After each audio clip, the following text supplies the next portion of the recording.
Doctor को धरती का भगवान कहा जाता है और वो इसलिए कि डॉक्टर ही होते हैं जो गंभीर बीमारी से ग्रसित मरीजों का न सिर्फ उपचार करते हैं बल्कि कुछ एक को तो नया जीवन दान भी देते हैं। आज के इस आर्थिक युग में जहां धरती के भगवान से परामर्श लेने पर भारी भरकम फीस चुकानी पड़ती है, तो चूरू में ऐसे दो चिकित्सक भाई है जो गरीब और असहाय मरीजों को बिल्कुल निःशुल्क न सिर्फ चिकित्सकीय परामर्श दे रहे हैं बल्कि उनका उपचार भी कर रहे हैं। ये दोनों चिकित्सक भाई है डॉक्टर नितिन शर्मा और डॉक्टर नितेश शर्मा, जो दोनों ही पंडित दीनदयाल उपाध्याय मेडिकल कॉलेज से जुड़े राजकीय बर्तिया जिला अस्पताल में असिस्टेंट प्रोफेसर है। दोनों ही चिकित्सक भाई गरीब और असहाय से फीस नहीं लेने के पीछे की वजह बताते हुए कहते हैं कि हम दोनों को ही माँ बाप ने बहुत संघर्ष कर इस मुकाम तक पहुंचाया और हमने गरीबी देखी। डॉक्टर नितेश शर्मा बताते हैं कि उनकी माँ उर्मिला जो 10वीं पास है, उसके बावजूद उन्होंने हमें चिकित्सक बनाने का जो सपना देखा और संघर्ष किया, वो हमारे लिए बहुत मायने रखता है।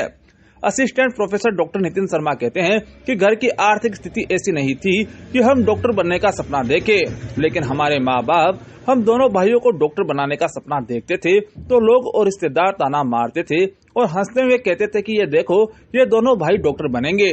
लेकिन हमने इन सब बातों को इग्नोर कर हमारे माँ बाप के संघर्ष को देखा और उनके सपनों को पूरा करने की ठानी।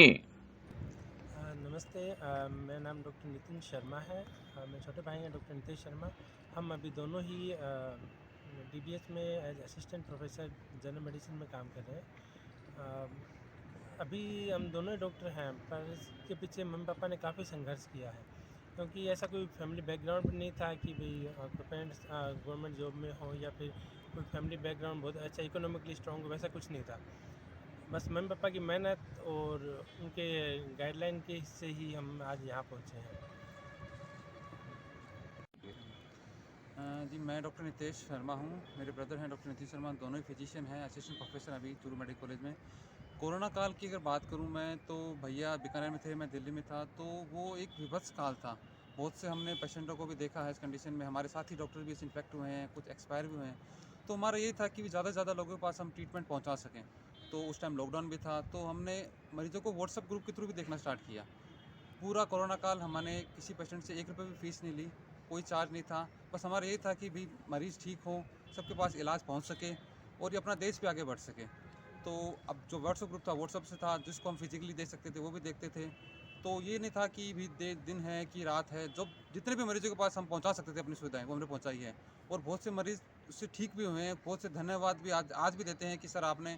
और उसके बाद में जैसे उस टाइम थे, अब उसके बाद में कोरोना के सेकंड वेव में हम चूरू में भी थे, तो उस टाइम भी हमने कोरोना में फुल निःशुल्क इलाज मरीजों को प्रोवाइड कराया है। आज भी मेरा और भैया का यही है कि जो हमने मम्मी पापा ने हमको सिखाया है कि जो गरीब हो, जो लाचार हो, जो कंडीशन जैसी है, उनको हम पूरा मदद पहुंचाने की पूरा प्रयास करते हैं। देखो, जो इकोनॉमिक कंडीशन हमने मम्मी पापा की देखी थी, जिस फेज से लड़के उन्होंने हमें आज इस मुकाम तक पहुंचाया है, तो हमारा यही है कि भाई कोई गरीब हो, किसी को हो, जिसको कुछ भी इसके पास नहीं है, तो जितना कोशिश हम कर सकें।